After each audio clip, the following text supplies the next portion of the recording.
भाजपा को पहनाने जीत का ताज, मध्य प्रदेश में आ रहे हैं महाराज। नमस्कार, आप देख रहे हैं एमपी न्यूज। आपके साथ मैं हूं नम्रता बुंदेला। एमपी न्यूज के खास कार्यक्रम में आपका स्वागत है।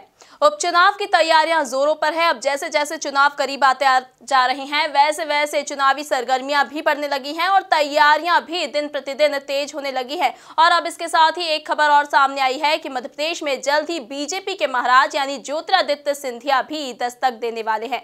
हमारे संवाददाता संदीप इस वक्त हमसे जुड़े हुए हैं। संदीप, इन चुनावी तैयारियों के बीच, चुनावी सरगर्मियों के बीच अब ज्योतिरादित्य सिंधिया के मध्य प्रदेश में आने की खबर है, जिसके संकेत खुद उन्होंने दी है। तो क्या है ये पूरी बात? बिल्कुल, देखिए नम्रता की ज्योतिरादित्य सिंधिया ने जब से भारतीय जनता पार्टी ज्वाइन की है उसके बाद से वो दिल्ली में ही है और मध्य प्रदेश की जनता यानी कि खास करके उनके जो समर्थक हैं वो ज्योतिरादित्य सिंधिया का बेताबी से यानी कि बेसब्री से इंतज़ार कर रहे हैं कि आखिर कब उनके महाराज उन्हें दर्शन देने आएंगे। क्योंकि ज्योतिरादित्य सिंधिया को मध्य प्रदेश दौरे पर इसलिए भी आना है ज़रूरी है क्योंकि मध्य प्रदेश में उपचुनाव होने वाले हैं और सबसे ज़्यादा सीट जो हैं ग्वालियर चंबल संभाग यानी कि उनके ही गढ़ में है। और ऐसे में कहीं ना कहीं अगर बात की जाए तो उपचुनाव में बीजेपी और कांग्रेस दोनों के लिए मुद्दा सिर्फ एक है, वो है ज्योतिरादित्य सिंधिया।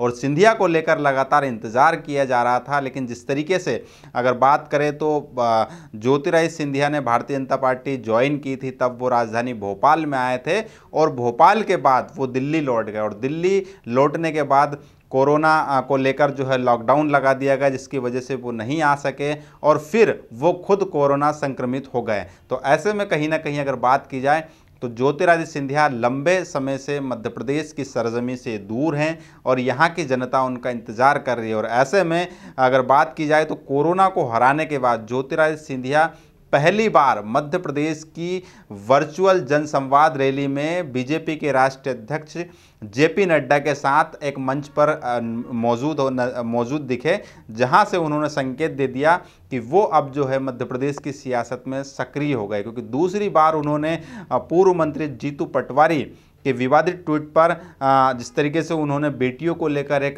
ट्वीट किया था, उस पर पलटवार करते हुए ज्योतिरादित्य सिंधिया ने न सिर्फ जीतू पटवारी को मर्यादा का पाठ पढ़ाया था, बल्कि उन्होंने ये संकेत भी दे दिया था कि वो मध्य प्रदेश की सियासत में पूरी तरीके से एक्टिव है। जाहिर तौर पर अब जो है मध्य प्रदेश में उपचुनाव की जो है उल्टी गिनती शुरू हो गई है नम्रता, और लगातार जो है उनके समर्थकों की बात की जाए या फिर उनके जो समर्थक पूर्व 22 विधायक है वो भी उपचुनाव की तैयारियों में जुट गए। कहीं ना कहीं ज्योतिरादित्य सिंधिया के भरोसे ही उन्होंने कांग्रेस छोड़ी थी और उसी भरोसे पर वो जो है अब चुनाव लड़ रहे हैं। तो ऐसे में कहीं ना कहीं ज्योतिरादित्य सिंधिया जल्द ही मध्य प्रदेश की सियासत में एंट्री करने वाले हैं और भारतीय जनता पार्टी के समर्थन में मिशन 24 के जो है चुनाव प्रचार के लिए भी वो जुटेंगे। तो कुल मिलाकर हम कह सकते हैं कि जल्द ही मध्य प्रदेश की जनता का इंतज़ार खत्म होगा और जैसा कि आपने कहा है कि भारतीय जनता पार्टी को जीत का ताज पहनाने के लिए जो है ज्योतिरादित्य सिंधिया जल्द ही मध्य प्रदेश में आने वाले हैं। जी बिल्कुल, ज्योतिरादित्य सिंधिया तो मध्य प्रदेश में आने वाले हैं, जिसके संकेत उन्होंने दे भी दिए हैं। लेकिन जैसा कि संदीप आपने बताया कि कोरोना पॉजिटिव होने के चलते वे कई दिनों से मध्य प्रदेश की सरजमी से भी दूर हैं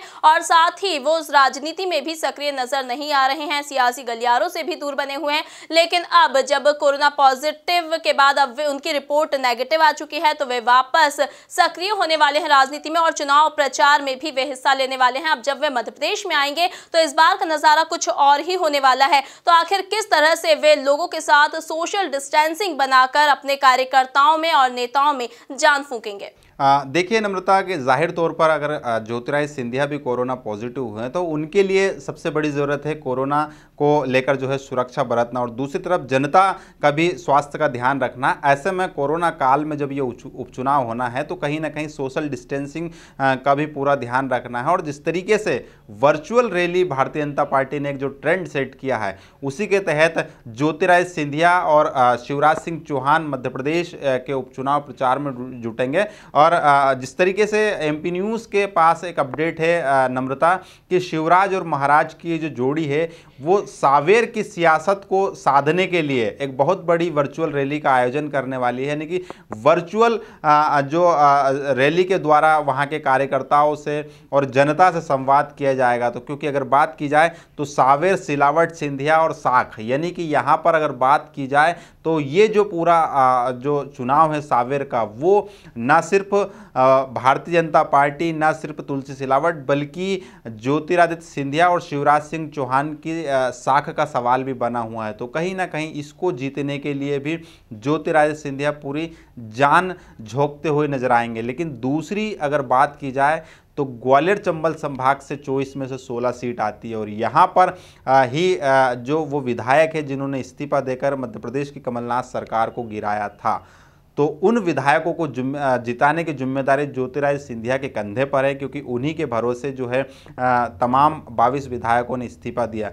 कहीं ना कहीं अगर बात की जाए तो ये जो उपचुनाव होगा उसमें सबसे बड़ा चेहरा ज्योतिरादित्य सिंधिया ही होंगे, नम्रता, लिहाजा क्योंकि यही उपचुनाव का जो परिणाम होगा वो ना सिर्फ ज्योतिरादित्य मध्य प्रदेश की शिवराज सरकार का जो है स्थिरता या फिर मध्य प्रदेश की शिवराज सरकार का भविष्य तय करेगा, बल्कि ज्योतिरादित्य सिंधिया का मुकद्दर भी तय करेगा। ये बता देगा उपचुनाव कि ज्योतिरादित्य सिंधिया का भारतीय जनता पार्टी में जाने के बाद उनका वर्चस्व वापस वैसा का वैसा ही है या फिर कांग्रेस छोड़ने के बाद उनकी जो सियासी ज़मीन है वो खिसक गई। तो कुल मिलाकर हम कह सकते हैं कि यहाँ पर ज्योतिरादित्य सिंधिया एक बार फिर पूरे एक्शन मोड में नजर आएंगे, चुनावी मोड में नजर आएंगे और ताबड़तोड़ तरीके से चुनाव प्रचार में जुटेंगे। क्योंकि यहाँ पर अगर बात की जाए तो पहले कांग्रेस के साथ ज्योतिरादित्य सिंधिया का हाथ था, लेकिन अब वो हाथ कमलनाथ के साथ से छूट गया है। तो ऐसे में शिवराज के साथ महाराज है। तो कहीं ना कहीं यहाँ पर भारतीय जनता पार्टी पूरी मजबूती के साथ खड़ी होती हुई नजर आ रही है और ज्योतिरादित्य सिंधिया भी,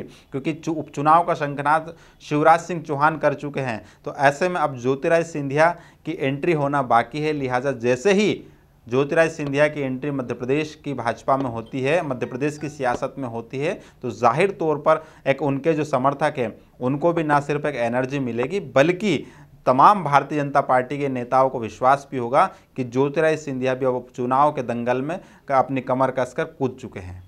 जी बिल्कुल, तो जब ज्योतिरादित्य सिंधिया की मध्य प्रदेश में एंट्री होगी तो देखने वाला नजारा होगा कि आखिर कैसे वो अपने कार्यकर्ताओं में, अपने नेताओं में जान फूंकते हैं और कैसे आखिर राज्यसभा सांसद का ताज पाने के बाद ज्योतिरादित्य सिंधिया कैसे बीजेपी को भी चुनावी जीत का ताज पहना पाते हैं। और देखने वाली बात होगी कि जब उपचुनाव होंगे और उपचुनाव के जब परिणाम आएंगे तो कौन होगा आखिर मध्य प्रदेश की राजनीति का सरताज। ताजा तरीन खबरों के लिए आप बने रहिए हमारे साथ, देखते रहिए एमपी न्यूज। नमस्कार। एमपी की नब्ज, एमपी का हाल, मध्य प्रदेश की हर खबर एमपी न्यूज टीवी के साथ। लगातार खबरों के लिए सब्सक्राइब करें हमारा YouTube channel MP news TV. Latest updates के लिए बेल आइकन दबाना जरा भी न भूलें।